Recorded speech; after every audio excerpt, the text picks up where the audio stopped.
Halo Sobat Siga, selamat datang di STAIR, Sulawesi 3 On Air. Podcast ini akan membahas tentang perkembangan, tantangan, dan inovasi di wilayah kerja Balai Wilayah Sungai Sulawesi 3 Palu. Bersama saya, Elizabeth Lian Minranonto, akan menemani Sobat Siga selama beberapa menit ke depan.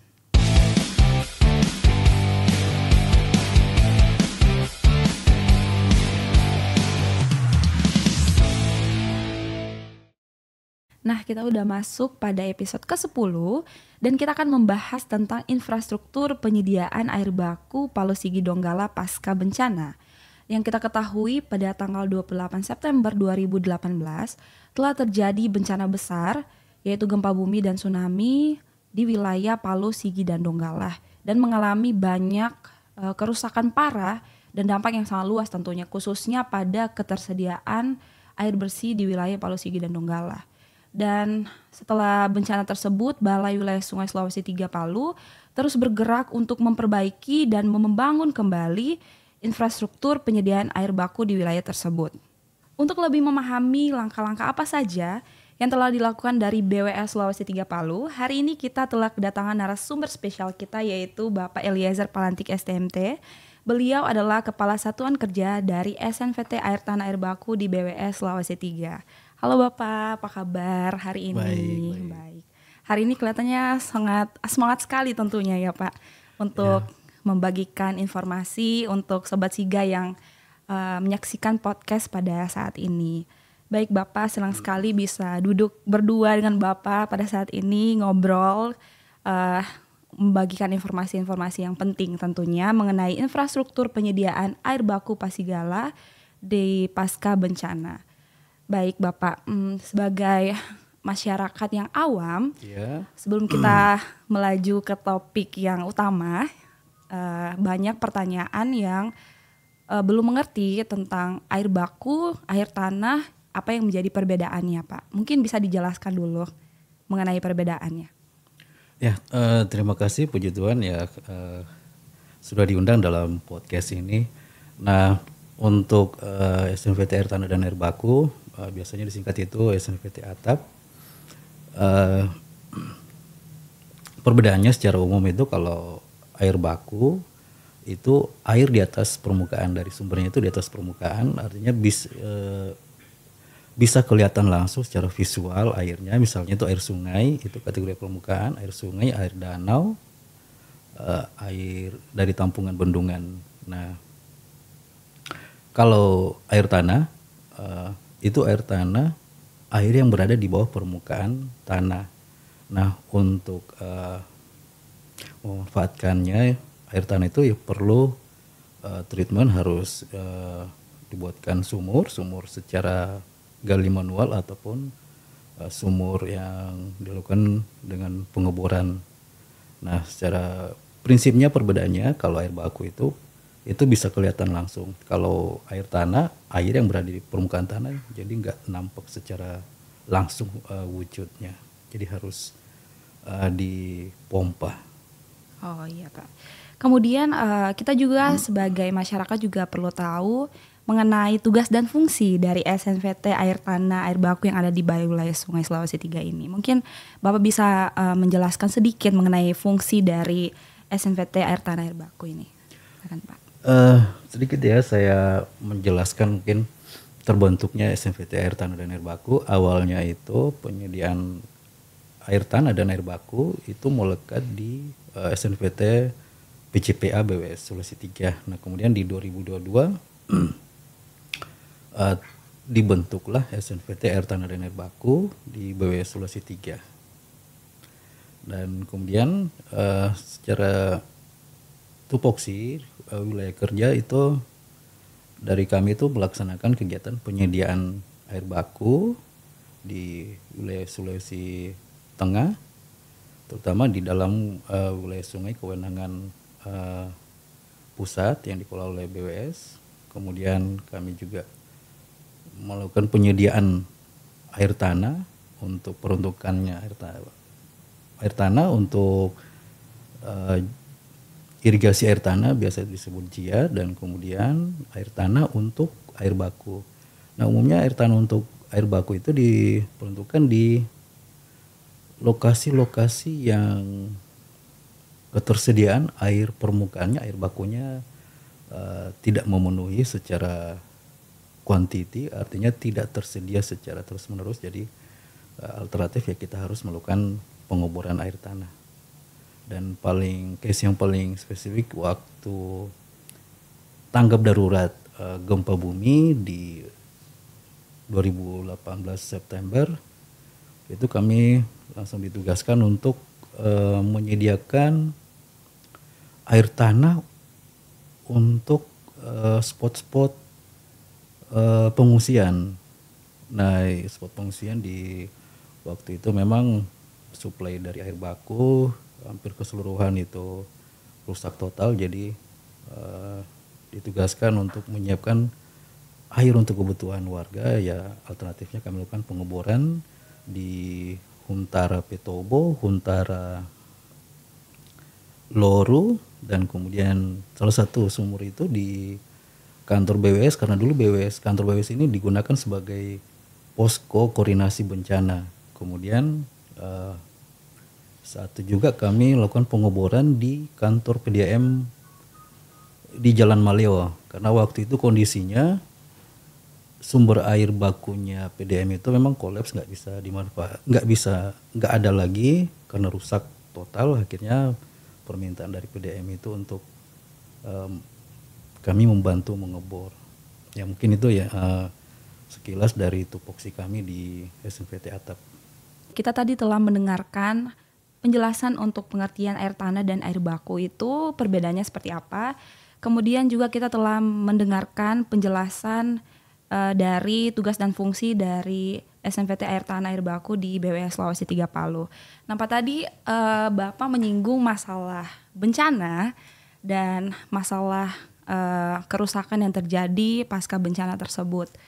Nah, yang menjadi pertanyaan saya, Pak, langkah-langkah apa saja yang dilakukan dari BWS Sulawesi 3 ini untuk menangani masalah ketersediaan air baku di Palu, Sigi, dan Donggala? Bisa dijelaskan, Pak? Oke. Terima kasih. Ini pertanyaan yang memang spesifik, agak unik dan agak panjang ya penjelasannya. Mungkin saya mengisahkan saja dulu. Gempa bumi 2018 itu sebelum gempa itu kita dari BWS sudah membangun infrastruktur untuk penyediaan air baku maupun konstruksi air tanah. Nah, air baku itu sumber dari Saluki dulu itu 300 liter per detik, kemudian dari Sungai Omu itu ada air baku, dari Sungai Wera itu ada air baku pedesaan juga. Nah, ketika gempa 2018 September itu infrastruktur perpipaannya maupun intake-nya, bangunan pengambilan airnya itu mengalami kerusakan.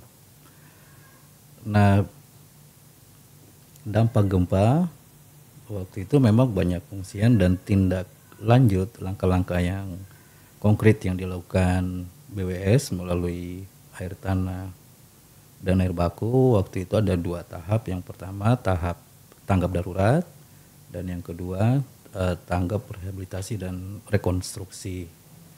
Nah, di masa tanggap darurat saya ingat sekali itu seminggu di hari ketiga itu Bapak Menteri PUPR Pak Basuki Hadi Mulyono itu langsung meninjau ke Palu, dan di kantor ini, kantor BWS itu memerintahkan semua unsur PUPR itu harus hadir di masyarakat untuk menyiapkan kebutuhan air untuk warga yang warga penyintas, warga terdampak bencana, karena waktu itu memang sudah tersebar banyak titik-titik pengungsian. Nah, waktu itu seingat saya kantor BWS dijadikan sebagai posko untuk koordinasi dari PUPR. Nah, di tanggap darurat itu awalnya saya ingat itu hari Minggu, Pak Menteri itu langsung menginstruksikan memasang tandon di seluruh lokasi pengungsian. Kemudian harus dicarikan airnya. Nah waktu itu kami di Palu dibantu dari Satker tanggap darurat yang berkantor di Makassar langsung datang ke Palu untuk menyiapkan mobil tangki, dan kami bersama untuk mensuplai air ke titik pengungsian. Dan step berikutnya di seminggu kemudian kami diminta dari BWS itu SDA khususnya diminta untuk mendukung penyediaan air untuk hunian sementara. Nah, karena dulu kondisinya dari titik pengungsian akan dibangun hunian sementara di beberapa titik juga. Dan waktu itu kesimpulannya solusi tercepat adalah menyiapkan air tanah. Nah, akhirnya dari Puslitbang dulu masih bernama Puslitbang SDA PUPR itu langsung melakukan penyelidikan geolistrik, penyelidikan pendugaan geolistrik untuk mencari potensi air tanah di sekitar titik-titik utara. Dan kemudian kendalanya kami pada saat itu adalah di Palu tidak tersedia alat bor. Nah akhirnya dari Kementerian PUPR itu membantu mendatangkan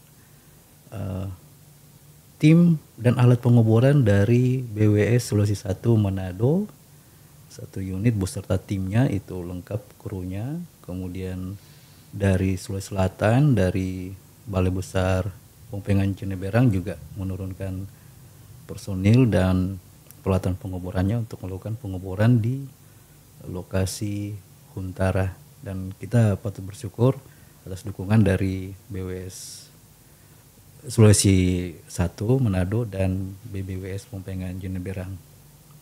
Nah pada saat itu pengeboran yang agak riskan ya, itu pada saat kita melakukan pengeboran itu masih terjadi gempa susulan. Nah jadi personil itu harus melakukan pengeboran secepatnya, tapi di satu sisi harus mengantisipasi jangan sampai mengalami gempa susulan. Nah jadi dulu itu kerjanya itu 24 jam nonstop ya. Puji Tuhan di dalam waktu 7-8 hari kita bisa mendapatkan titik air dan pemompaannya. Dan waktu itu PLN juga masih mengenai pemadaman, jadi kita mencari solusi alternatif untuk gimana pemompaannya. Nah bersyukur di sebelum-sebelumnya itu kami sudah pernah melakukan pemompaan sumur air tanah itu menggunakan solar cell. Jadi kami gunakan lagi teknologi solar cell untuk memompa air tanah, dan kondisi pada saat itu memang dia belum tersedia listrik ke titik-titik Huntara. Nah itu yang tanggap darurat yang dilakukan PUPR melalui BWS Sulawesi 3. Dan kemudian setelah tanggap darurat dilanjutkan dengan program rehabilitasi dan rekonstruksi. Nah, yang sebelum gempa itu kan kita sudah punya infrastruktur, terutama air baku Pasigala 300 liter per detik. Nah, di tahap rekonstruksi kapasitas air baku Pasigala itu ditingkatkan dari 300 liter menjadi 600 liter per detik. Itu sumbernya dari Sigi di sisi selatan dari lembah Palu ini. Kemudian selain itu kita juga melakukan pembangunan air baku dari Sungai Paneki yang berada di sisi tenggara dari lembah Palu, itu 20 liter per detik. Kemudian dari sisi timurnya itu ada air baku Tondo dari Sungai Poboya, itu 60 liter per detik, itu pembangunan baru. Kemudian dari sisi barat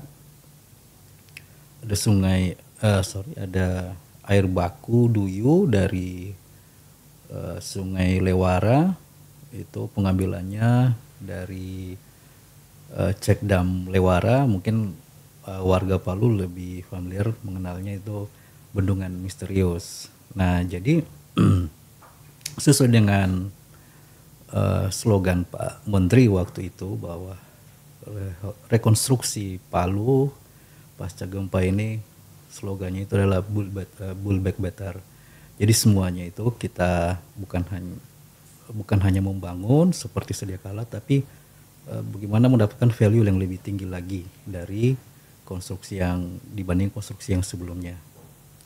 Nah, sebagai contoh di air baku dari Saluki itu dulu namanya Spam Regional Pasigala, ya sekarang sudah berubah rename menjadi Spam Regional Uveta. Uveta mengadopsi penamaan dari daerah setempat. Dulu awalnya hanya 300 liter, sekarang sudah bisa 600 liter. Kemudian itu dilengkapi dengan telemetri dalam bentuk SCADA, jadi kita bisa memonitor ibaratnya perjalanan air dari intake sampai ke lokasi pengolahan WTP itu kita bisa memonitor berapa yang tersuplai. Dan kemudian di Poboya konstruksi itu untuk air baku Tondo Poboya konstruksinya kita melibatkan seluruh kemampuan kita di PUPR. Konstruksi intake-nya itu menggunakan sabodem modular, dan informasinya bahwa ini adalah air baku pertama yang kita bangun di PUPR yang memanfaatkan konstruksi sabodem untuk dimanfaatkan sebagai intake air baku, karena selama ini sabodem itu fungsinya hanya untuk menahan sedimen. Itu kita melibatkan dari Direktorat Atap, kemudian kita minta pendamping advice dari Balai Teknik Sabo untuk membimbing kita dalam pelaksanaan, dalam perencanaan konstruksi sabodemnya.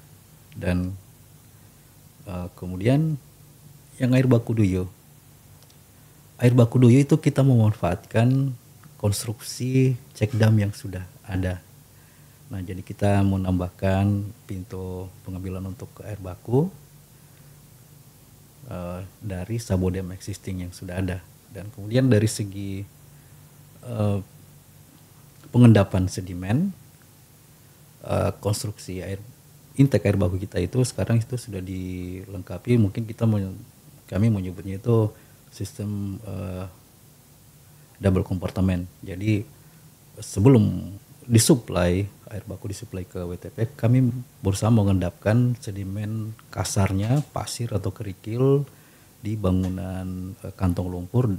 Kantong lumpur ada gravel trap dan sand trap. Nah, itu yang kami mengadopsi dari bangunan kantong lumpur irigasi. Nah, itu yang inovasi-inovasi yang selama ini kami lakukan untuk mendukung arahan Pak Menteri Build Back Better. Nah, dari kesemua air baku Spam Regional Uveta yang kita rehab dan yang kita bangun baru di Poboya, di Duyu dan di Paneki. Nah, salah satu mungkin item penambahan di intake-nya itu semuanya itu kita buatkan ruang terbuka hijau. Jadi masyarakat mungkin bisa memanfaatkan, jadi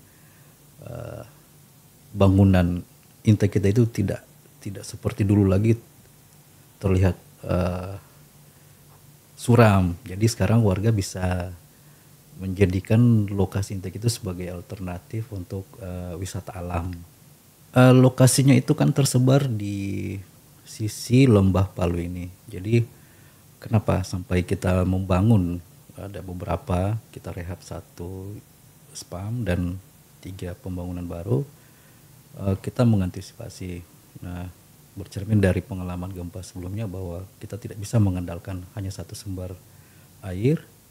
Jadi, namun kita tidak berharap akan terjadi bencana, tapi jika sekiranya terjadi, kita mempunyai alternatif untuk sumber air. Jadi tidak hanya berharap pada satu sumber air.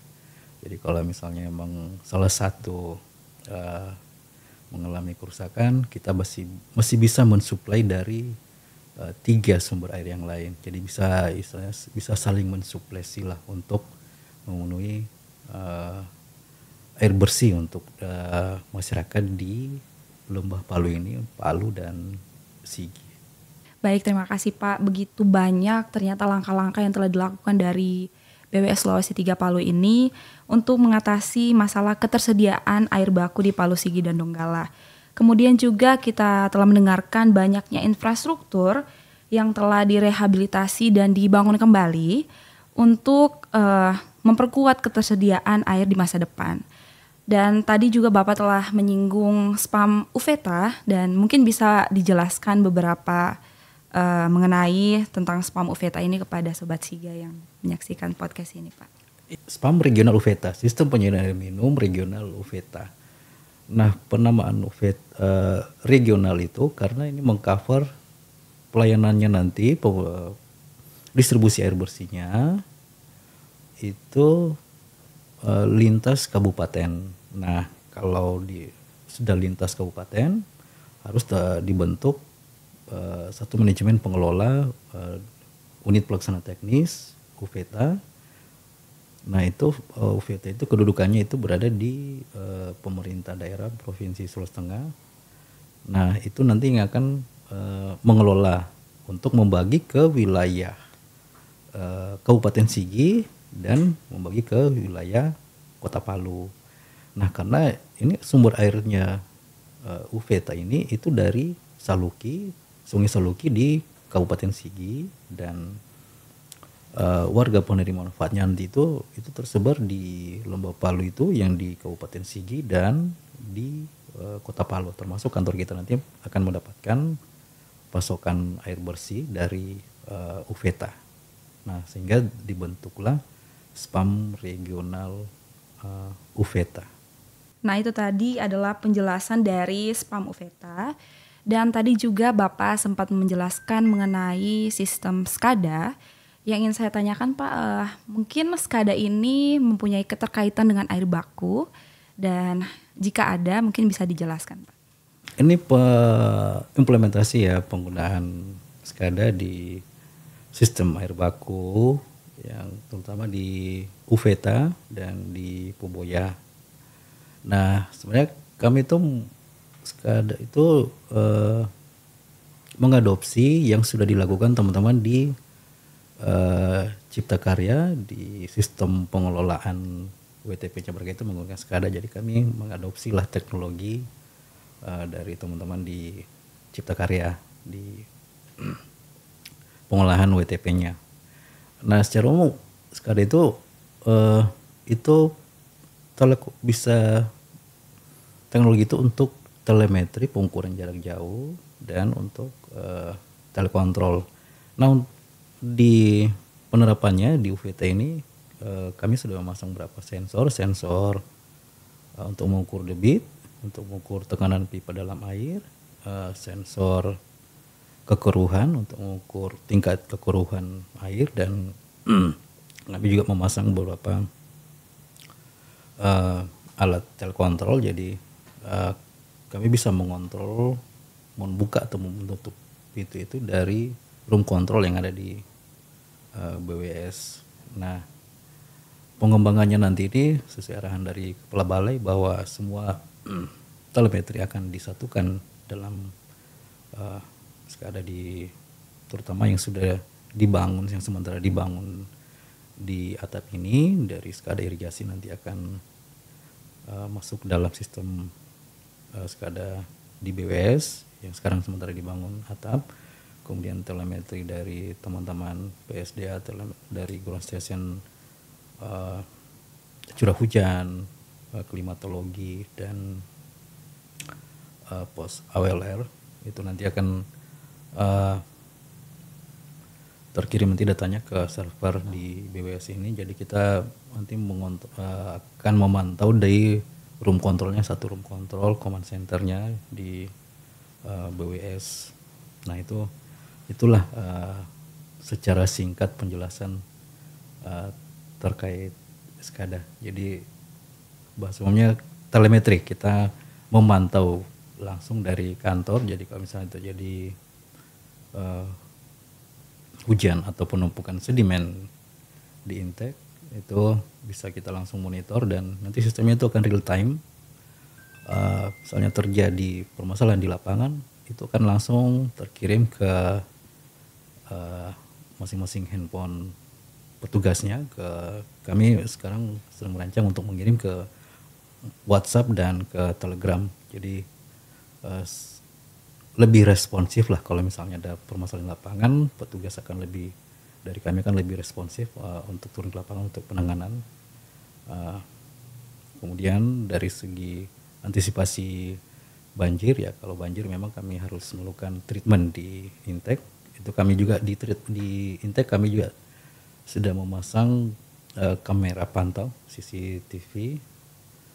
Jadi bisa terpantau langsung dari command center di kantor BWS. Mungkin itu yang penjelasan singkat untuk SCADA. Kalau mau detail mungkin lebih rumit ya kalau detail.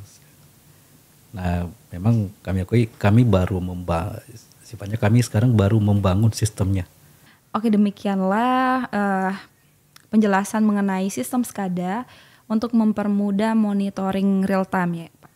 Kemudian yang terakhir nih Pak, harapan kedepannya dengan terbangunnya infrastruktur dan kebermanfaatannya untuk masyarakat penerima manfaat. Oke, terima kasih. Terkait harapan dari kami, dari CVT Atap, dari BWS Sulawesi 3, ini secara umum untuk kita semua, untuk masyarakat. Pertama, kami menghimbau untuk kita pengguna air atau warga yang ingin memanfaatkan RTH yang sudah terbangun di intake, RTH sebagai objek wisata alam, kami persilakan untuk memanfaatkannya. Tapi kami harap kita semua bisa menjaga dari segi kebersihannya, dari segi keberfungsiannya, karena itu dibangun memang untuk kita. Mohon dapat bersama-sama kita menjaga aset yang ada. Kemudian satu lagi, yang kedua ini terkait di sistem perpipaan itu kami sudah memasang beberapa di sepanjang pipa itu alat sensor-sensor untuk telemetri. Ada alat yang menggunakan, itu semua menggunakan solar cell. Nah, kami harap masyarakat Kota Palu dan Sigi bisa ikut berpartisipasi dalam menjaga, karena itu sangat berguna untuk peningkatan pelayanan. Karena nanti jika terganggu atau rusak, itu bisa mempengaruhi atau menurunkan tingkat pelayanan atau ketersediaan air baku, karena nanti akan semakin sulit kita mengontrol atau memantau aliran air itu kalau memang sensor-sensor itu rusak atau hilang. Nah, mungkin itu harapan besar dari kami supaya bisa sama-sama ikut menjaga keberadaan dari infrastruktur air baku. Mungkin itu yang harapan yang dari kami. Wah, sangat menarik, banyak sekali inisiatif dan inovasi yang sedang dijalankan. Terima kasih Bapak Eliezer yang sudah sama-sama memberikan informasi dan wawasan kepada penonton setia dari podcast TEIR ini. Dan semoga upaya BWS Sulawesi 3 terus berjalan lancar dan dapat memberikan manfaat yang lebih besar lagi bagi masyarakat Palu, Sigi, dan Donggala tentunya. Demikianlah podcast kita di TEIR Sulawesi 3 on air ini. Terima kasih kepada para pendengar yang sudah setia mendengarkan. Jangan lupa untuk terus mengikuti podcast di episode-episode selanjutnya. Sampai jumpa.